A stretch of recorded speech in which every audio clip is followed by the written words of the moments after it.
বিসমিল্লাহির রহমানির রহিম। বিশ্ব আধ্যাত্মিক জ্ঞান সঞ্চার দরবার শরীফের প্রতিষ্ঠাতা আমার মুর্শিদ কেবলা গাউসুল আজম শামীম আলী চিশতীর দরবার হইতে আমি চাঁদনী চিশতী আপনাদেরকে জানাই আন্তরিক শুভেচ্ছা ও অভিনন্দন।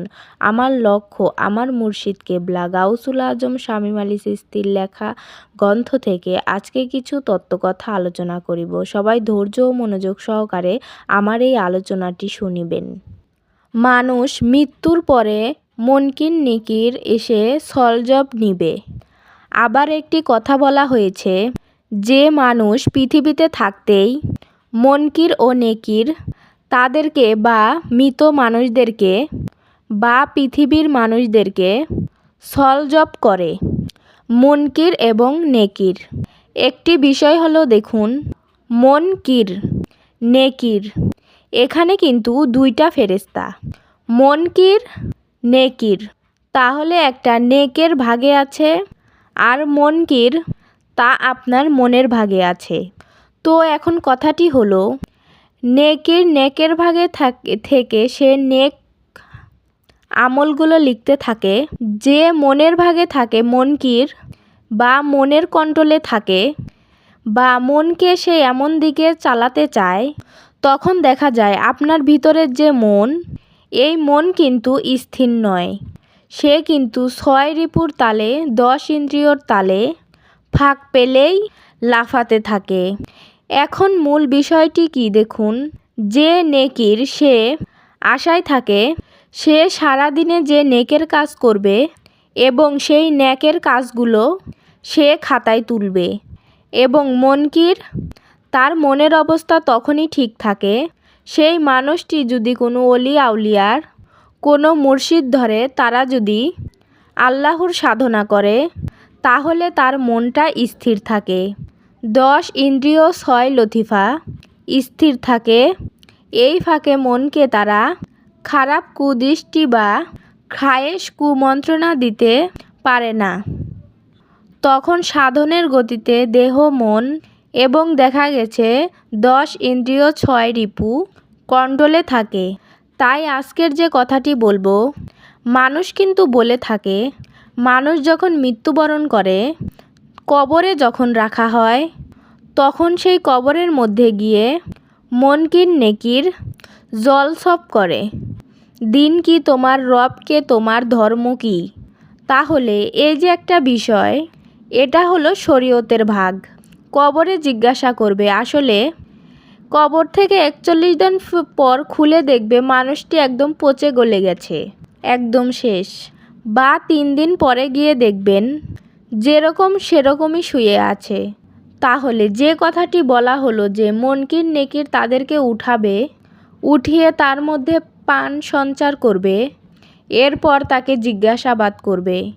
তারপর তো বলা হবে, তোমার দিন কি, তোমার রবকে, তোমার ধর্ম কি, তোমার নবীকে।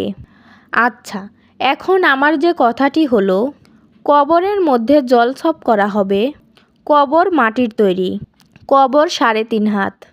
আপনি মানুষটা যে দাঁড়িয়ে আছেন, কথাগুলো শুনছেন, আপনি আপনার হাত দিয়ে মেপে দেখবেন, আপনিও 3.5 হাত এবং মাটির তৈরি আপনি। এবং এই মাটির তৈরি, এটাও একটা মাটির কবর। আর এটার ভিতরেই আত্মা বাস করে। আর আত্মা থাকলে মাটির দেহটা নড়াচড়া করে, আর আত্মা না থাকলে এই মাটির দেহটা ঠাপাস করে পড়ে যাবে। তখন কিন্তু আর কোনো শক্তি নেই। তাহলে আমি যে কথাটি বলতে চাচ্ছি, সেই কথাটি হলো, দেখুন, যে মুনকির নেকির একজন মানুষ যখন 10 বছর, 11 বছর, 12 বছর, 16 বছর বা 18 বছর পার করে, তখন কিন্তু তার মধ্যে কিছু জ্ঞান বিবেক আসে।